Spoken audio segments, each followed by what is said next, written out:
Bible Answers with Dr. Al Garza. All right, welcome back to the new Bible Answers Unfiltered. Now, just a quick explanation on what that means for the Bible Answers show.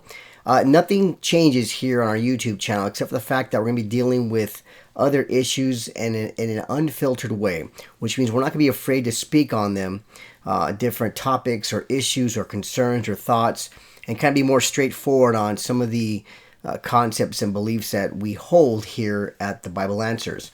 So it's really, it's not new, but it is new in the sense that we're going unfiltered.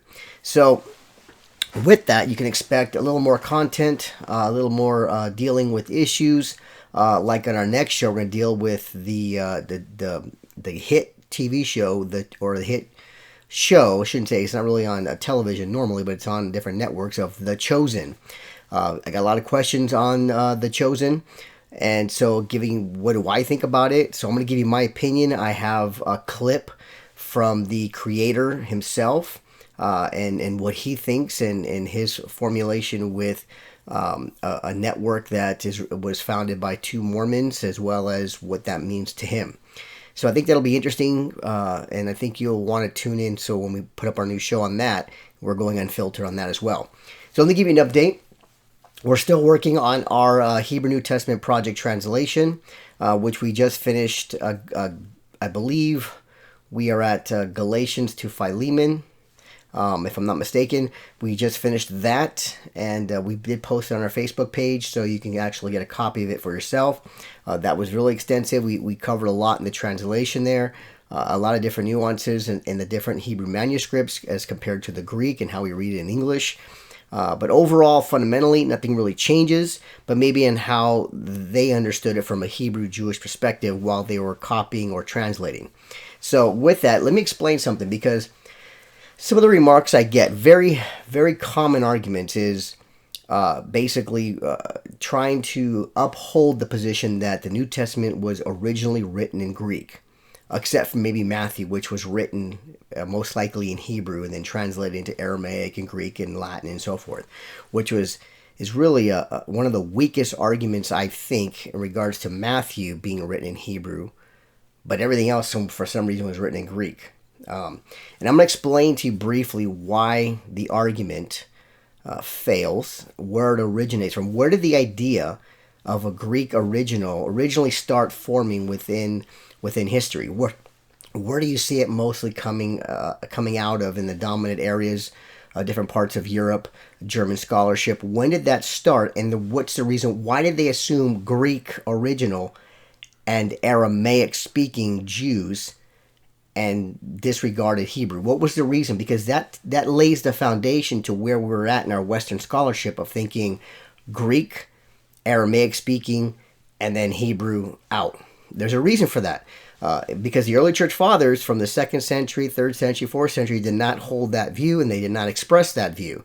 They expressed the opposite view, in fact. And then part of my dissertation I'm working on right now, my research, and I'm finishing up my master's right now, my second master's as well, and I'm working on my other PhD. I'm doing my research right now, getting it ready, is on the search for the language of the New Testament during the Second Temple period. Now, what I'm uncovering and what I'm expressing are things I've talked about in the past, but now have abundance of evidence of to show. So what we find, just to make it clear, what we find is that at the end of the 17th and going into the 18th and 19th century to today, we find scholarship, mainly in Europe, mainly looking at German scholarship mainly, that Greek was the primary language that the New Testament was written in, and Aramaic was, of course, the dominant spoken language among the Jews. Now, why did they say that? Because we know the early church fathers didn't say that. Hebrew was the language of the Jews. Hebrew was written. Matthew talks about, they talk about Matthew written in Hebrew, the language of him. Paul, and some of the, from Clement quoted by Eusebius, spoken by Jerome, said that Paul wrote in Hebrew, wrote in his mother tongue, which was Hebrew, and those things were translated eloquently into Greek, including the book of Hebrews. So where did this other idea come from about Greek, Aramaic, and then Hebrew out? Well, It was a consensus among German scholarship in Europe, that derived the idea that Hebrew was a dead language. That Hebrew was not spoken at the time of Jesus, was a dead language, and so this idea dominated dominated in Europe and among German scholarship, and then made its way here to the West, where it became the primary. How do I word it? Was considered the top or premise of Greek, Aramaic, Hebrew dead language. Now, where is my evidence for this? Well, if you pull up, and let me grab this real quick. I'm going to show you something.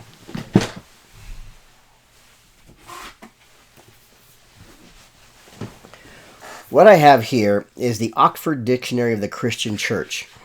Now, this version, this is the first edition, okay? This is the first edition of the Oxford Christian of the Christian Church.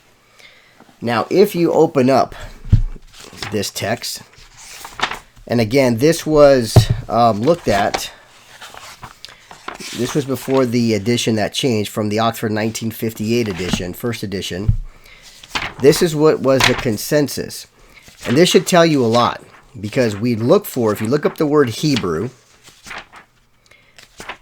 as we're going to do now, you're going to find that it states clearly that Hebrew was a dead language. It was not spoken. So here we find, and it puts into the perspective of the Aramaic, and it states one portion, in our Lord's time, Aramaic was the language of Palestine, and this is what is referred to when the Hebrew tongue is mentioned in the New Testament. Now, that wasn't the way it was by the early church fathers. Hebrew and Aramaic have totally different names in the ancient times, and even in the biblical times, which you'll find in the Old Testament, in the Hebrew scriptures. So even from the Greek, if we got Hebraeses and Sarises, which is Hebrew Aramaic, we have the understanding there's this difference. Hebrew never meant Aramaic in ancient times. Never. If you said Evrit, you're saying Hebrew. Hebraeses in Greek, Hebrew. Aramite, Aramaic. Again, these words were clearly distinguished among the ancients and ancient times, biblical times, all the way to the Second Temple period.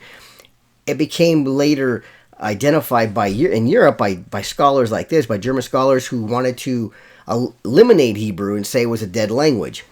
As we see here, we says, so as long as it continued in common use, only the consonants were inscribed. Hebrew, it ceased to be a spoken language about the 4th century BC, and as time went on, the need for preserving the traditional pronunciation led to the invention of different systems and points. So, speaking of Hebrew, it ceased to be a spoken language. It was pretty much a dead language. So and this was before the Messiah, before Yeshua Jesus' time, Second Temple period. It ceased to be a spoken language, and it says right here around the 4th century BC, BC meaning before Christ. So it was already understood. Now this changed later on.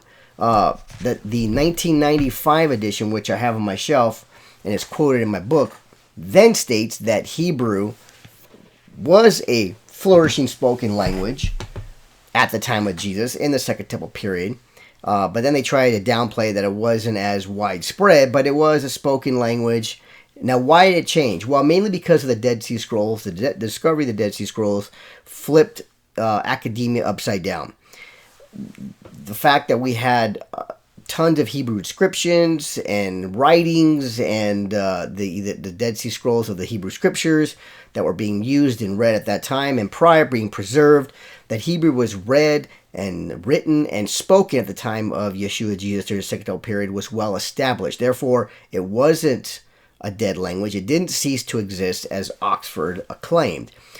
So the idea that before this 1958 edition, prior to that, again, 18th, 19th century, coming into the 20th century, this idea permeated throughout academia. It was understood that until the Dead Sea Scrolls, and then it started a slight shift of, well, Hebrew was spoken, but in small circles, and so they tried to limit the use of Hebrew. which was sad because we know now that based on all the evidence that the mother tongue of Hebrew of Jesus, Yeshua, Jesus, and the apostles, including Paul, was Hebrew. They wrote in Hebrew, they spoke Hebrew, they communicated in Hebrew. We only have parables in Hebrew, not in any other language. Paul was multilingual. He spoke, what we could tell, 3 languages of Hebrew, Aramaic, and of course Greek, which I document in my book. So we need to understand that Hebrew, this change made its way finally here in the West, but very slowly, and now it's still limited. So this is why people are still repeating the same argument. Well, it was Hebrew, it was Greek and Aramaic. With a little bit of Hebrew, but mainly Greek and Aramaic. Well, that's not true. All the evidence pointing from the time of the Dead Sea Scrolls all points to the fact that Hebrew was a flourishing spoken language, written language, speaking among the Jews within Judea. Then you had your Hellenistic Jews, and then of course you had the Greeks and part of the Roman Empire, Latin. So we should understand that this idea is outdated.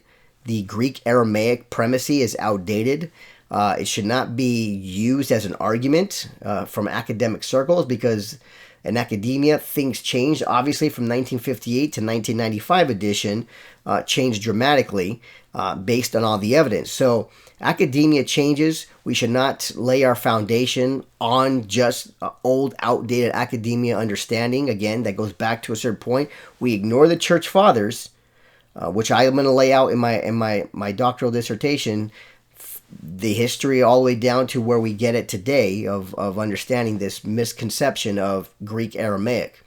So with that, even in modern academia, I have noticed some scholars who hold to more of an Aramaic primacy. That is also outdated, and they're going by the fact that saying Greek Aramaic, so we have to have an Aramaic New Testament. No, Hebrew would have been the language being written, in which the New Testament would most likely have been written in Hebrew, translated into Aramaic and Greek, and then of course Latin.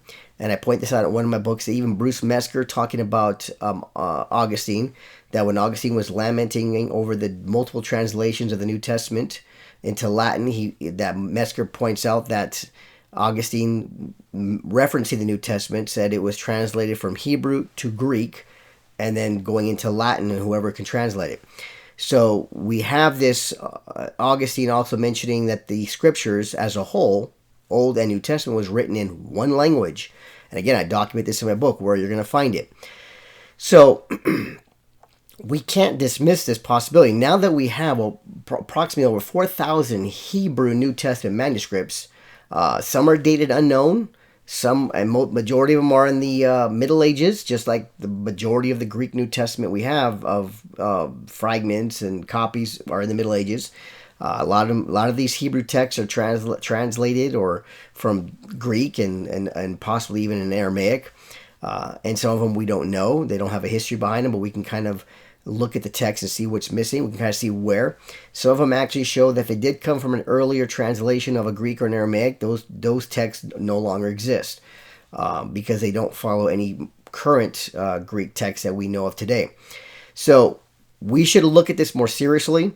We should stop playing games with the scriptures and understand, look, we now know that Hebrew was a well-spoken language among the Jews, well-preserved, flourishing. And then, of course, we had Aramaic, we had Greek, and then that doesn't take away from the scriptures. It actually gives more weight and more evidence for the scriptures that we can rest assured on, that we can look at there were Jews who wanted to preserve the New Testament in their language, and they copied them and even in some cases translated them. And so we need to understand that somehow they were able to get these manuscripts copied and translated into their language for their communities, which shows a great importance that they thought they should have it in their language and in their tongue, which was Hebrew. So again, and their idea of thinking that there was a New Testament in Hebrew, because that's what they're translating it and copying it into Hebrew for themselves, which shows that the importance of the Hebrew language for them. So while Western scholars and European scholars, German scholars were dismissing Hebrew, saying it was a dead language, it ceased to exist before Jesus. So Greek and Aramaic, there were Jewish communities throughout the world, copying and translating the New Testament into Hebrew. And now we have a great abundance of those Hebrew manuscripts. That should be taken seriously by anybody, especially among scholars who want to preserve the New Testament in every language and every tongue, because now we have it specifically in Hebrew. So I hope this helps clarify a couple things. The outdated arguments of a Greek Aramaic primacy is completely outdated. It has no bearing on the evidence we have now, and we should consider the fact that based on a 1958 edition and prior to that, where the idea came from for Greek Aramaic, and then now we have it that Hebrew was alive and well. So we shouldn't be repeating outdated scholarship. Look at what we have now, what we can use now, and move forward with the idea that, okay, the New Testament probably could have had a Hebrew copy as well as Aramaic into Greek. There's nothing wrong with that. So let's just dismiss and get rid of all of the outdated ideas of the New Testament being Greek and Aramaic. Greek text, Aramaic speaking. None of that makes any sense when you look at all the evidence. It makes no sense at all. Especially with the early church fathers, the Dead Sea Scrolls, what we know now about Hebrew at that time makes no sense. So I hope this helps. We're going to continue moving forward in the project. I want to thank everybody who's supporting. I know it's been tough. We've lost a number of supporters financially, but again, we're doing our best to bring these out to you as fast as we can, with the rest of the New Testament being translated into English from the Hebrew manuscripts. So if you haven't got a copy of the Galatians to Philemon, please do. It does help support this ministry and also the project, as well as buying any book. Any book you buy from a website, drlgarza.org, goes right into the project. So please support, to do the best you can. Buy some books, make a donation. It does help and make a difference. And also helps move this channel bring this channel up. We're almost at 40,000 subscribers. We're getting there. I want to thank everyone who's sharing and subscribing. We've got almost 40,000 and we're getting there. So the growth is going. So I appreciate everybody who's been sharing, donating, everything, subscribing. We pray for everybody who's a partner here. And we want to thank you for everything that you guys have done within the past years of helping out with the ministry. So if you have any questions, leave them here. You can email me. Go to my website, shoot an email there. I'll try to answer any question I have. But the next Bible Answers Unfiltered will be on The Chosen. We're going to be talking about that and playing a clip from the creator himself, which I think is going to shock a lot of people, and why I personally don't support the program and what are my reasons for it. It's based on what the creator has said. So again, I want to thank you very much for everything and for tuning in, and we'll see you next time. Thank you, and God bless. Bible Answers with Dr. Al Garza.